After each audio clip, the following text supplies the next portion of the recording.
আল্লামা সাইদি তুমি মরনি, শহীদ হয়েছ তুমি এটাই জানি।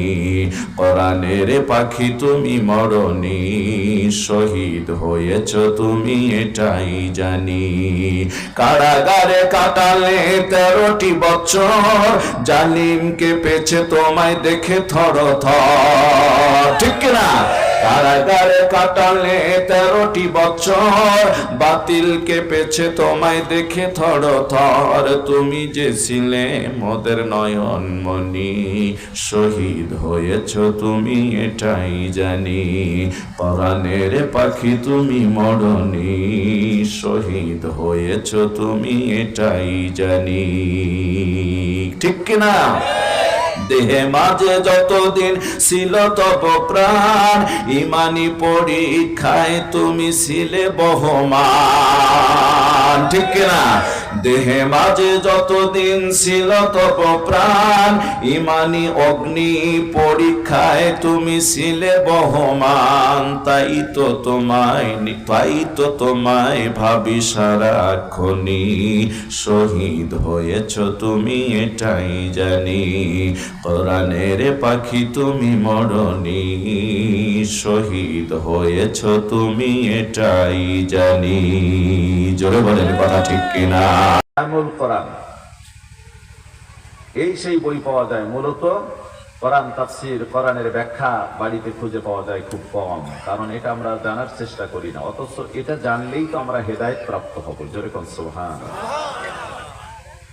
এ মুসলমান ভাইরা আমার, বলতে পারেন যে হুজুর এই কিতাবের মধ্যে সন্দেহ নাই, এই কিতাবের মধ্যে কোনো ভুল নাই, কেমন করে আপনি বুঝতে পারলেন? আমার ভাইরা, এই কিতাব যে কোনো ভুল নাই এটা তো আল্লাহই শুরুতে বললেন। পৃথিবীতে যত মানুষ যে কোনো বই লেখে, প্রত্যেকটি মানুষ তার ধর্মগ্রন্থ হোক, আর কোন উপন্যাস হোক, অথবা কোন বই হোক, পাঠ্য তালিকার কোন বই হোক, এই কিতাবটা লেখার পর মানুষ শুরুতে মোকদ্দমার ভিতরে সে পাঠকের দৃষ্টিগোচর করার জন্য একটা নিবন্ধন তৈরি করে। সেটা এই নিবন্ধনটা হলো ওই লেখক লিখে দেয়, আমার এই বইটার ভিতরে যদি কোনো পাঠকের কোনো ভুল ত্রুটি দৃষ্টিগোচর হয় আমাকে জানিয়ে দিলে আমি তা পরবর্তীতে সংশোধন করব। জোরে বলেন কথা ঠিক কিনা?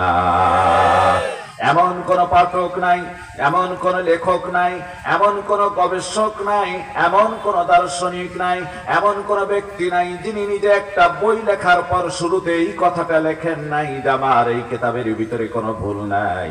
তিনি জানেন যে নিঃসন্দেহে এই কিতাবের ভিতরে আমার এই লেখার ভিতরে ভুল থাকতে পারে, তাই তো তিনি মোকদ্দমায় লেখেন আমার এই লেখার ভিতরে যদি কোনো ত্রুটি বিচ্যুতি দেখা যায় তাহলে আমাকে পরবর্তীতে অবহিত করলে আমি তা সংশোধন করব। কিন্তু আমার আল্লাহ রব্বুল আলামিন কোরআনে কারীম নাযিল করে শুরুতে জানায় দিলেন লা শাক্কা ফি, এর ভিতরে কোনো সন্দেহ নাই। আল্লাহ রব্বুল আলামিন বলেন যালিকাল কিতাবু লা রাইবা ফি, ইহা এমন একটি কিতাব যার ভিতরে কোনো সন্দেহ নাই। সন্দেহ তো দূরের কথা, এর মধ্যে কোনো প্রকার ভুল তো দূরের কথা, সন্দেহ পর্যন্ত নাই। জোরে বলুন সুবহানাল্লাহ। মুসলমান ভাইরা আমার, প্রিয় দিনী ভাইরা, এই কিতাব সম্পর্কে একজন বিশিষ্ট বৈজ্ঞানিক নাম হলো ডক্টর মরিস বুখাইলি। নাম কি? ডক্টর মরিস বুখাইলি একজন বিধর্মী লোক। কোরআনকে সে ভুল ধরার জন্য খুব গবেষণা করলেন, কোরআন নিয়ে পড়াশোনা শুরু করলেন, স্টাডি শুরু করলেন। সে কোরআনে কারিমের ভুল ধরবে এই লক্ষ্যে দীর্ঘ সময় তিনি কোরআন পড়া শুরু করলেন। কোরআন পড়তে পারেন কিন্তু অর্থ জানেন না। কষ্ট করে করে আরবিক গ্রামার তিনি লক্ষ্য করলেন, গ্রামার শিখলেন, নাহু সরফের জ্ঞান অর্জন করলেন। আমার ভাইরা, এরপর ওই আল্লাহর বান্দা কোরআন নিয়ে গবেষণা শুরু করে দিলেন। অর্থ যা আমি অর্থ বুঝে পড়লে যেন অর্থ বুঝতে পারি, আর আমি যেন এই কোরআনে কারিমের ভুল ধরতে পারি। এই ভুল ধরার জন্য কোরআনে কারিম যখন সে পড়া শুরু করে দিলেন, পড়তে পড়তে যখন এই আয়াতে কারিমা তার সামনে এসে গেল, সূরা হিজরের 9 নম্বর আয়াত, তিনি পড়লেন, আয়াতটা অর্থ বুঝলেন। আমার আল্লাহ রব্বুল আলামিন বলেন ইন্না নাহনু নাযালনা الذكرى وإنا له لحافظون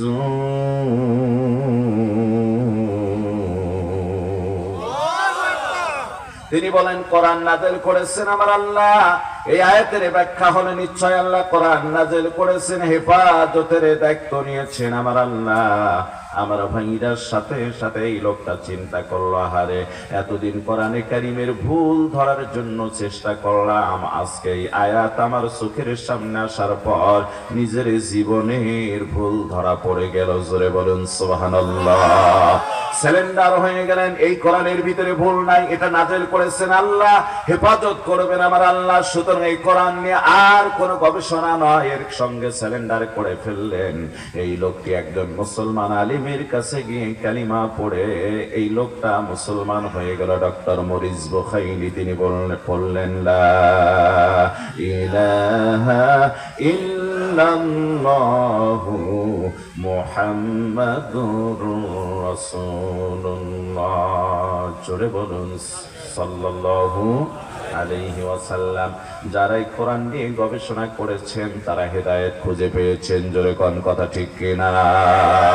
মুসলমান ভাইদের আমার আল্লাহ রাব্বুল আলামিন বলেন হুদাল লিল মুত্তাকিন।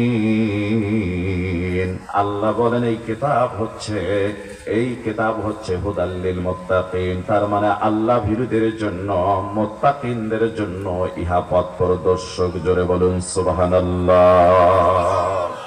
আপনি যদি অজানা কোনো জায়গায় যান, জীবনে কোনোদিন যান নাই, তখন একজন সাথী সঙ্গী যদি আপনার পথ দেখায় দেয়, আপনার জন্য ভালো হবে না খারাপ হবে? সহজ হবে না কঠিন হবে? সহজ হবে আপনার যাওয়া, আপনি দিক ভুলা পাবেন না, আপনি অন্য পথে যাবেন না, আপনি গন্তব্য স্থানে পৌঁছে যেতে পারবেন যে ব্যক্তিটা ওই রাস্তা সম্পর্কে জানে। কথা বলেন না কেন? আমরা তো বক্তা মানুষ, ওয়াজ করতে গিয়ে বহু জায়গায় এরকম সমস্যার সম্মুখীন হয়েছি। গত 2 বছর আগে যখন আমি নালিতাবাড়ি খতিবের দায়িত্ব পালন করি, তখন ওই চিনমারির এই পাশের যে চরটা, ঘাটের এই দিকে যে একটু উত্তর পূর্ব দিকে যে চরটা দেখা যায়, নাম যেন কি ভুলে গেলাম, বড় চর না, ও একবারে চিনমারির নদীর পরের দিক সঙ্গে, হ্যাঁ তেলিপাড়া চর, এই বাদাম যাবে মাশাআল্লাহ। এই তেলিপাড়ার চরে মাহফিল। আমি বললাম আমাকে রাত্রেই পার করে দেয়া লাগবে, ডিসেম্বর মাস, বৃহস্পতিবার তারা ডেটটা করে ফেললো। কারণ হলো জুমা ধরবো কি আমি নালিতাবাড়িতে, তা আমাকে প্রোগ্রাম শেষ পার করে দিতে হবে। এখন ওনারা জানা মানুষ, তারপরে কঠিন কুয়াশা পড়ার কারণে ওখানে যখন আমাকে বের করে দিয়ে নৌকায় উঠাই দিলেন, তখন বাজে 1:15। আর 1:15 থেকে সারা রাত এই কুয়াশার ভিতরে না আছে নৌকায়, ছোট নৌকা তো, কোনো সইটই কিচ্ছু নাই। সারা রাত বান্দাগুলো ঘুরছি, কত জায়গায় নৌকা গেছে, কত জায়গায় থামাইছে, কত জায়গায় পানির দিক খুঁজে পাওয়ার জন্য কিছু পানিতে ছেড়ে দিয়ে দেখছি যে পানি এই দিকে যাচ্ছে, কিন্তু পানি এদিক দেখে আমরা কোথায় আছি, আমরা এখন যাবো কোন দিকে। শেষ পর্যন্ত ফজরের আজান হয়েছে এই ফলুয়াচ্চার ঘাটে এসে, দিক না পাইলে দেখেন সারা রাত কি কষ্ট করতে গিয়েছি। তো যদি কোনো দিক খুঁজে দেওয়ার ব্যক্তি থাকতো তাহলে এত সময় লাগতো না। কথা বলেন? ঘুরেছি শুধু। আপনি কোরআন ছাড়া অন্য পথে যাবেন, শুধু ঘুরবেন আর ঘুরবেন, হেদায়েত পাবেন না। কথা বলেন না কেন? ঘুরবেন কোনো হেদায়েত পাবেন না। আর যদি কোরআনের দিকে ফিরে আসেন আপনি হেদায়েত পেয়ে যাবেন। এই বক্তব্য হলো আমার আল্লাহর, তাই তো আল্লাহ রাব্বুল আলামিন জানায় দেন হুদাল লিল মুত্তাকিন। মুত্তাকিনদের জন্য, আল্লাহ ভীরুদের জন্য এই কোরআন হচ্ছে পথ প্রদর্শক। জোরে বলুন সুবহানাল্লাহ। আল্লাহ পাক কোরআনে কারীমের অন্য আয়াতের ভিতরে জানায় দেন হাযা বায়ানুল লিন্নাস হুদান ওয়া মাউইযাতুল লিল মুত্তাকিন।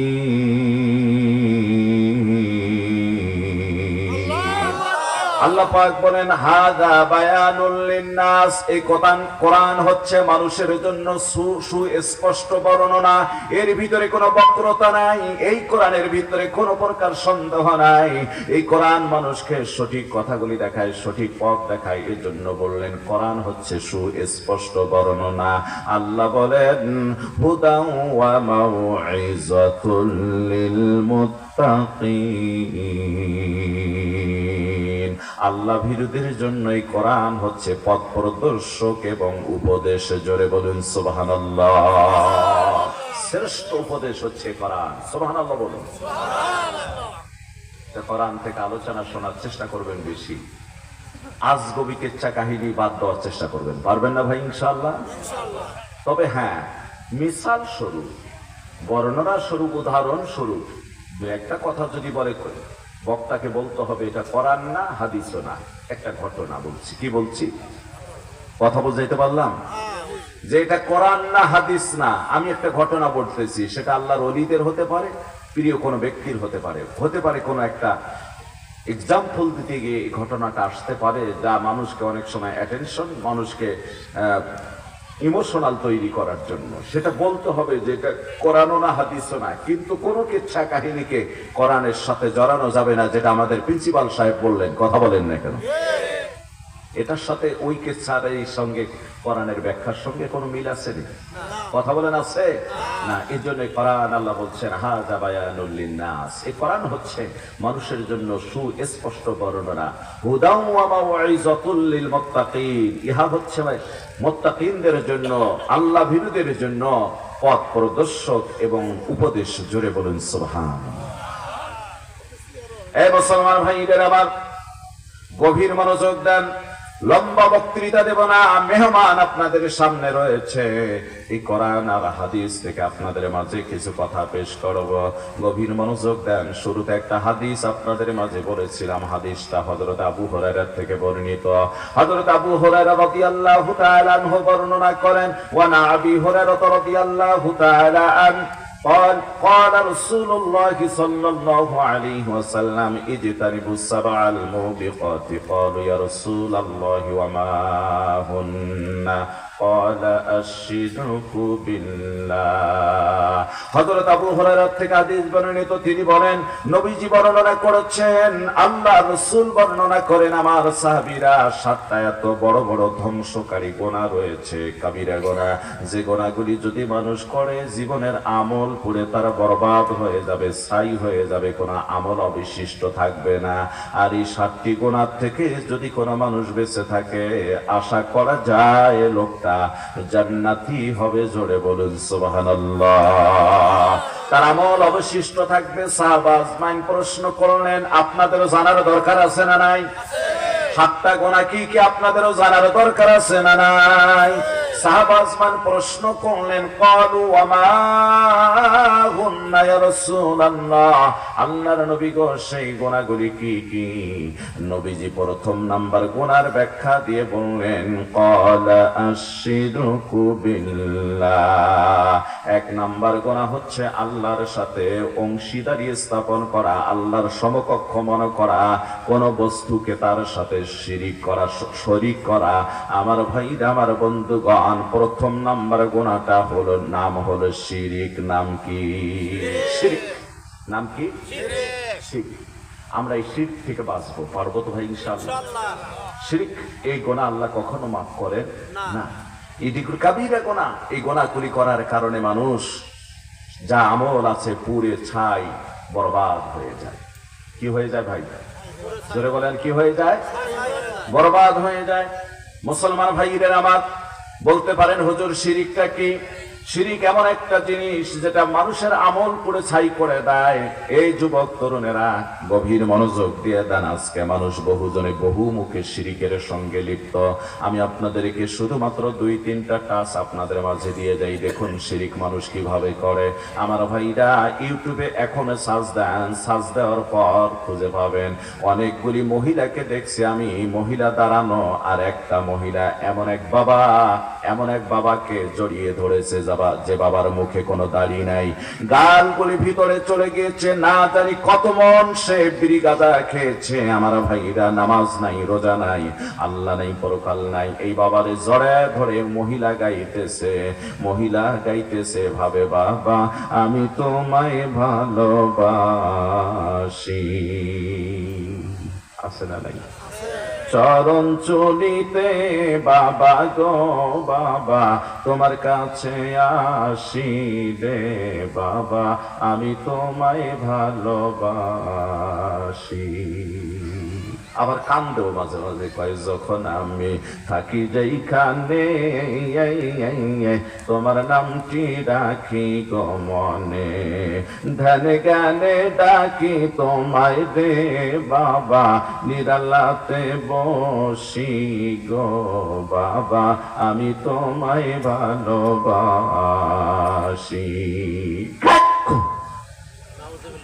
এই কথা কয় না, বলুন তো ধ্যানে জ্ঞানে ডাকা লাগবে কাকে? ডাকে কাকে? কথা কয় না কেন? এটা আমার কথা বলছি না, আসলে তাদের কথা বলছি। নিঃসন্দেহে শিরিক, এতে কোনো সন্দেহ নাই। এরকম বহু শিরিকের সঙ্গে আজকে মানুষ লিপ্ত। জোরে বলেন কথা ঠিক কিনা? আবার শিরিকি কথা অনেকে বলে, তা আবার বিশ্বাসও করে ফেলি। অন্য জায়গায় আমি দেখেছি, আরেক জায়গায় তারা গাইতেছে এভাবে, ও মুর্শিদ। কত ভাস, কত ডিজাইন, কত ধাক্কা। বটবৃক্ষের নিচে গেলাম ছায়া পাইবার আশায়, ডাল ভাঙ্গিয়া রুদ্র লাগে আপন কর্ম দোষে, পয়দিশা তোর লাইগা দেয় অঙ্গ জড় জহর, মনে লয় উড়িয়া যাইতাম ভাঙ্গা বাড়ি ঘর, বাজান তোর লাইগা রে। কথা কই না? মুসলমান ভাইরা আমার, বলুন তো শিরিক কি শিরিক না? কথাগুলির মধ্যেই তো শিরিকে ভরা। আর একটা উদাহরণ দেই, আর এক শ্রেণীর লোক আবার বলে, কয় কেরামান কাতিবিন রোজ হাসরের দিন আল্লাহর কাছে যদি করে অভিযোগ, আমি বলবো দুনিয়ায় ছিলাম কেল্লা বাবার লোক। কিয়ামতের ময়দানে এই কেল্লা বাবা, অমুক বাবা, তুমুক বাবা, গাধা বাবা, বদনা বাবা, অমুক বাবা, তুমুক বাবার পরিচয় আল্লাহর কসম 4 পয়সা কোনো কাজে লাগবে না। কথা বলেন না কেন? ঠিক কিনা? মুসলমান ভাইরা আমার, এই জন্য গভীর মনোযোগ দেন। যেখানে বলবেন ওয়ায়াকুল আদম সফিউল্লাহ ইয়া নাফসি নাফসি, ওয়ায়াকুলু নূহ নাবিয়ুল্লাহ ইয়া নাফসি নাফসি, ওয়ায়াকুলু ইব্রাহিম খলিলুল্লাহ ইয়া নাফসি নাফসি, ওয়ায়াকুলু ইসমাঈল যাবিহুল্লাহ ইয়া নাফসি নাফসি, ওয়ায়াকুলু মূসা কালিমুল্লাহ ইয়া নাফসি নাফসি, ওয়ায়াকুলু ঈসা রূহুল্লাহ ইয়া নাফসি نفسي، ويقول محمد رسول الله صلى الله عليه وسلم يا أمتي يا أمتي। জোরে বলুন আল্লাহু আকবার। আদম থেকে শুরু করে নে ঈসা নবী পর্যন্ত সকলে শুধু বলবে ইয়া নাফসি। আমার কি অবস্থা হবে? না আছে সন্তানের খবর, না আছে ছেলের খবর, না আছে স্ত্রীর খবর, না আছে উম্মতের খবর। আমার কি অবস্থা হবে? আমার কি অবস্থা হবে? একমাত্র আপনার আমার নবী মানবতার মুক্তির দিশারি রহমাতুল লিল আলামিন সিজদায় পড়ে কাঁদবেন, ইয়া উম্মতি ইয়া উম্মতি। ويقول محمد رسول الله صلى الله عليه وسلم يا أمتي يا أمتي। হে মুসলমান ভাইদের আমার, আদম থেকে ঈসা নবী পর্যন্ত সমস্ত নবীদের অবস্থা হবে আমার কি অবস্থা। আর আপনার আমার নবী রহমতের নবী সেদিন বলবেন ইয়া উম্মতি, হে আল্লাহ আমার এতিম উম্মতের কি অবস্থা হবে। এই নবী বললেন সবচেয়ে বড় কবিরা গুনাহ হচ্ছে শিরিক করা। এই জন্যই শিরিক থেকে বাঁচার দরকার আছে না নাই? জোরে বলেন আছে। আর জিন্দেগিতে কোনো শিরিক করবো না, পারবো তো? কোন মাজারে চাওয়া শিরিক, কথা কয় না কেন? কোন মাজারে সেজদা দেওয়া শিরিক, মাজারে ছেলে চাওয়া, মেয়ে চাওয়া, মাজারে গিয়ে টাকা পয়সা দেওয়া, সব শিরিক। সব কি? জোরে বলেন সব কি শিরিক? মাজারে গিয়ে টাকা দিচ্ছেন, পয়সা দিচ্ছেন, ছেলে চাচ্ছেন, মেয়ে চাচ্ছেন, তার কাছে রোগ মুক্তির জন্য চাচ্ছেন, এগুলি সব কিছু শিরিক। আবার আমার ভাইরা, কোন মানুষ যদি ওই পীর সাহেব ধরে পীর সাহেবের পায়ে সেজদা দেয়, নিঃসন্দেহে সেটাও শিরিক। কথা বলেন না কেন? বর্তমান জামানায় অনেক ভণ্ড পীর আছে আমার ভাইরা, যে ভণ্ড পীরদের মুরিদদের নামাজ রোজা কিছুই লাগে না। কথা কয় না? নামাজ রোজার দরকার হয় না, বাতি নিবায় দিয়ে নারী পুরুষ টুনটুনাটুন জিকির করে। আমার ভাইরা ওরা একবারে শিরকি কথা বলে, শুধুই কি তাই? আজকে একটা তথ্য দিয়ে যাই, কত প্রকার ভণ্ড এরা। ওরা বলে মানুষ থুয়ে কোরআন ভোজো, এই কোরআন থুয়ে মানুষ থুয়ে কোরআন ভোজো, এ মন্ত্রণাকে দিয়েছে। ওরা কয় মানুষকে ভোজো, কোরআনকে নয়। বলে যে মানুষের দেহের ভিতরে 30 পারা কোরআন রয়েছে, গোটা পৃথিবীতে যা আছে মানুষের দেহের ভিতরে তা আছে। ওরা বলে আরবি 29টা অক্ষর মানুষের দেহের ভিতরে আছে। ওরা মারফতের গভীর কথা মানুষকে বুঝাতে গিয়ে ভণ্ডামির শিখরে যাওয়ার পর, মুসলমান ভাইরা আমার, পুরুষের পুরলিঙ্গটা আর স্ত্রীদের স্ত্রীলিঙ্গটাকে, পুরুষের পুরলিঙ্গকে আলিফ আর স্ত্রীলিঙ্গটাকে মিম বানায় দিয়ে মন গড়া কথা বলে বলে মানুষকে বিভ্রান্তি করে। জোরে বলে নাউযুবিল্লাহ। একদম গোপন তথ্য একটা দিয়ে দিলাম তাদের। অনেক কষ্ট করে তথ্যগুলি সংগ্রহ করেছি।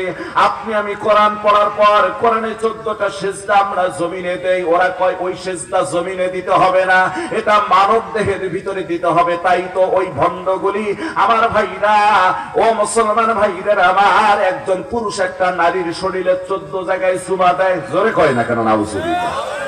বলুন তো, যদি একটা পুরুষ একটা নারীর দেহে 14 জায়গায় চুমা দেয়, এর বাকি স্টেপটা কি আসতে পারে আর কি কাজ তারা করতে পারে? এরা আসলে পথভ্রষ্ট, এতে কোনো সন্দেহ নাই। ঠিক কিনা বলেন মুসলমান ভাইরা আমার? আল্লাহ রাব্বুল আলামিনের রাসূল তাই তো বললেন, ক্বালা আশ-শিরকু বিল্লাহ, প্রথম নাম্বার গুনাহ হলো শিরিক থেকে বাঁচো। এই শিরিকে করে কারা? ওই নারীরা করে যে নারীদের ভিতরে ইলম নাই, কালাম নাই। জোরে কোন কথা ঠিক কিনা? যখন আপনারা একটা মেয়েকে এই সমস্ত মাদ্রাসায় পড়াবেন, যখন কোরআন জানবে, হাদিস জানবে, আমার ভাইরা জিন্দেগিতে মরে গেলেও আর ওই পথে কেউ নিতে পারবে না। ঠিক কিনা বলেন? আপনি যখন ইলম জানবেন, কোনটা সহি কোনটা গায়রে সহি, কোনটা সঠিক কোনটা ভুল, আপনাকেও কোনোদিন আমার ভাইরা ওই ভণ্ড পথে দাওয়াত দিতে পারবে না। কথা কয় না কেন? এই জন্য আমার ভাইরা ইলম অত্যন্ত জরুরি। তাহলে 7টা গুনার ভিতরে প্রথম নাম্বার গুনাহ হচ্ছে শিরিক করা। বলতে পারেন হুজুর শিরিক করলে কি হবে? আল্লাহ আর কি বলছে? আল্লাহ রাব্বুল আলামিন জানায় দেন, ইন্নাহু মান ইউশরিক বিল্লাহি ফাকাদ হারামাল্লাহু আলাইহিল জান্নাহ ওয়া মাওয়াহুন নার ওয়া মা লিয-যালিমিনা মিন আনসার। জোরে বলুন আল্লাহু আকবার। আল্লাহ বলেন, নিশ্চয় যারা শিরিক করলো তার জন্য জান্নাত হারাম। হারাম হারাম কে বলেছেন? এ মুসলমান কে বলেছেন? অনেকে আছে বলতে পারে যে হুজুর এটা তো আল্লাহ বলে নাই, আমি কি আয়াত বলছি না হাদিস বলেছি? আল্লাহর কোরআন বলেছে, আল্লাহ বলছেন নিশ্চয় যারা শিরিক করেন তার জন্য জান্নাত হারাম। আল্লাহ বলেন ওয়া মাওয়াহুন নার, তার ঠিকানা হলো জাহান্নাম। ওয়া মা লিয-যালিমিনা মিন আনসার, আল্লাহ এই জালিমদেরকে কখনো সাহায্য করবেন না, এরা পথভ্রষ্ট। এজন্য শিরিক থেকে বাঁচা লাগবে। অন্য আয়াতে আল্লাহ রাব্বুল আলামিন জানায় দেন, ইন তাজতানিবু কাবাইরা মা তুনহাউনা আনহু, আল্লাহ বলেন বান্দা যদি বড় গুনাহগুলি কবিরা গুনাহগুলি থেকে তুমি বেঁচে থাকো গো, আমি আল্লাহ তোমার জীবনের ছোট গুনাহগুলি ক্ষমা করে দেব। সুবহানাল্লাহ বলেন। এ মুসলমান ভাইদের আমার, এই জন্য বড় গুনাহগুলি থেকে বেঁচে থাকার দরকার। বড় গুনাহই হলো কবিরা গুনাহ। বড় গুনাহ কি গুনাহ? জোরে বলেন, বড় গুনাহ কি গুনাহ? এই কবিরা গুণী আমার ভাইরা, আমার বন্ধুগণ গভীর মনোযোগ দেন। 70টার উপরে কবিরা গুনাহ রয়েছে, তার ভিতরে আপনাদেরকে 7টা পড়েছি। এই 7টা হলো মূল কবিরা গুনাহ। একটু শুনতে রাজি আছেন কি? এ ভাই কথা বলেন, রাজি আছেন কি? 1 নাম্বার বলেছি শিরক, 2 নাম্বার আল্লাহর নবী বলেন ওয়াসসিহির, জাদুবিদ্যা শিক্ষা করা, জাদু করা। আজকে বহু মানুষ, মহিলা পুরুষ কিছু হলেই একটা কবিরাজের কাছে যায়, আন্দাজি নাম টাম জিজ্ঞাসা করে, গায়েবের কথা জিজ্ঞাসা করে, আমার কি হচ্ছে দেখুন তো, আমার জিন ধরছে না ভূত ধরছে, আমার জাদু করছে না টোনা করছে। আবার কিছু কবিরাজ আছে এরকম আন্দাজি কথাবার্তা বলে, কিছু টাকা পয়সা নিয়ে আমার ভাইরা ছেড়ে দেয়, তার ভবিষ্যৎ কথা বলে। মুসলমান এই কথা বলার সাহস তো তার নাই। কথা বলেন না কেন? আবার বিশ্বাস করে নিয়ে আসে, আবার একে অপরকে জাদুবিদ্যা করে, জাদু হক করনেওয়ালা কাফের। এই জাদুবিদ্যা করে, এই জাদুবিদ্যা শিক্ষা করা, জাদু কাউকে করা, এগুলি কবিরা গুনাহ। এগুলি কিসের গুনাহ? জোরে বলেন কিসের গুনাহ? এগুলি কবিরা গুনাহ। আল্লাহর নবী বলেন এই কবিরা গুনাহ করলে জীবনের আমল পুরো ছাই হয়ে যায়। এ মুসলমান ভাইদের আমার 3 নাম্বার আল্লাহর নবী বর্ণনা করেন, ওয়া কাতলুন নাফসিল্লাতী হারামাল্লাহু ইল্লা বিল হক।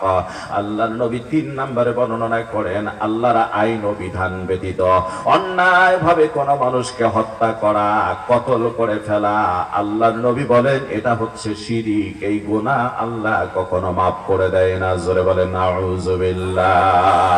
আমাদের দেশে প্রত্যেকদিন পেপার পত্রিকা খুললে অন্যায় ভাবে খুন পাওয়া যায় কি যায় না? কথা কয় না কেন? আবার ক্ষমতার জন্য একে অপরকে খুন করে চেয়ার দখল করে। জোরে বলেন কথা ঠিক কিনা? আল্লাহ রাব্বুল আলামিন কোরআনে কারীমের এক আয়াতে জানায় দেন, মান কাতালা নাফসান বিগাইরি নাফসিন আও ফাসাদিন ফিল আরদি ফাকান্নামা কাতালান নাস জামিআ। আল্লাহ বলেন নবী আপনি বলে দিন, যারা অন্যায় ভাবে কোন মানুষকে হত্যা করলো সে একটা মানুষকেই মারলো না, বরং গোটা মানব জাতিকেই সে হত্যা করে ফেললো। জোরে বলেন নাউযুবিল্লাহ। এ মুসলমান ভাইদের আমার, এটা তো মারে একভাবে, আর একভাবে আমরা অনেক সমাজের খুনি আছি যে খুনিটা জানি না নিজেরাও খুনি। আজকে সমাজের একটা কথা প্রথা আছে, সেটা হলো একটা হলে ভালো হয়, 2 এর অধিক নয়। আমার ভাইরা এই লক্ষ্যে জন্ম নিয়ন্ত্রণ ব্যবহার আমরা করি অনেকেই। আমি বলবো সাময়িক কিছুদিনের জন্য করা জায়েজ এবং বৈধ। এটা আমার ভাইরা উলামায়ে কেরাম ইজমা করে ঐক্যমতের ভিতরে এসেছেন। কিন্তু আমার ভাইরা কোন বা অসাবধানতার কারণে, কোন ভাই কোন বাবা অসাবধানতার কারণে স্বামী স্ত্রী মিলনের পর সন্তান পেটের ভিতরে আসছে, এই সন্তানটা আমার ভাইরা থিতি হয়ে যাওয়ার পর ওই সন্তানের বয়স 3 মাস, 3.5 মাস, 4 মাস, 5 মাস হওয়ার পর অনেক এরকম খুনি আছে যা আর সন্তান তার রাখবো না, সন্তান অনেক হয়েছে আর দরকার নাই, 2 জন আছে 3 জন আছে আর দরকার নাই, এই সন্তানটাকে